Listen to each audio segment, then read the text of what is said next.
রাসূল আকরাম সাল্লাল্লাহু আলাইহি সাল্লামের কবরকে কি রওজা শরীফ বলা যাবে? আর বললে কি কোনো গুনাহ হবে? না, কোনো গুনাহ হবে না। রাসূল আকরাম সাল্লাল্লাহু আলাইহি সাল্লামের কবরকে রওজা বললে কোনো গুনাহ হবে না।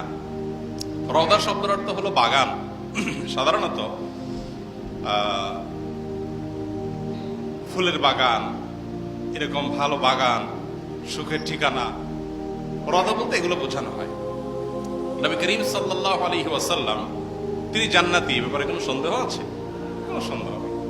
অতএব জান্নাতীদের ব্যাপারে নবী করিম সাল্লাল্লাহু আলাইহি ওয়াসাল্লামের একটা হাদিস আছে যে কবরে সওয়াল জবাবে, মুনকার নাকিরের সওয়াল জবাবে যারা সঠিক উত্তর দিতে পারবেন, জান্নাতি হিসাবে যারা বিবেচিত হবেন, নির্বাচিত হবেন, তাদের কবর এটার সাথে জান্নাতের কানেকশন হয়ে যাবে।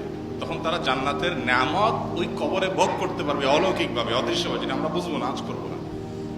আল্লাহ তাআলা সেই নিয়ামত তাদেরকে দিবেন। তাহলে তো ওই অর্থে তার কবর অন্তত এটাকে রওজা তো বলাই যায়, যেহেতু তিনি জান্নাতে এবং জান্নাতের বাগানে আছেন, সে অর্থে রওজা বলা যেতে পারে। আবার সেই সাথে আল কবর রাউযাতুম মিন রিয়াদিল জান্নাহ, কবর এটা জান্নাতের বাগান সমূহের একটি।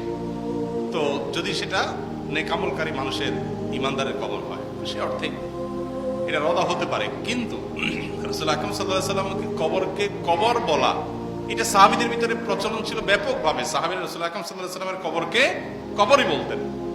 যত হাদিস পাওয়া যায় আপনি দেখবেন কবর রাসূলুল্লাহ সাল্লাল্লাহু আলাইহি ওয়াসাল্লাম, কবর রাসূল, এভাবে এরকম শব্দ এসেছে খুব ব্যাপকভাবে।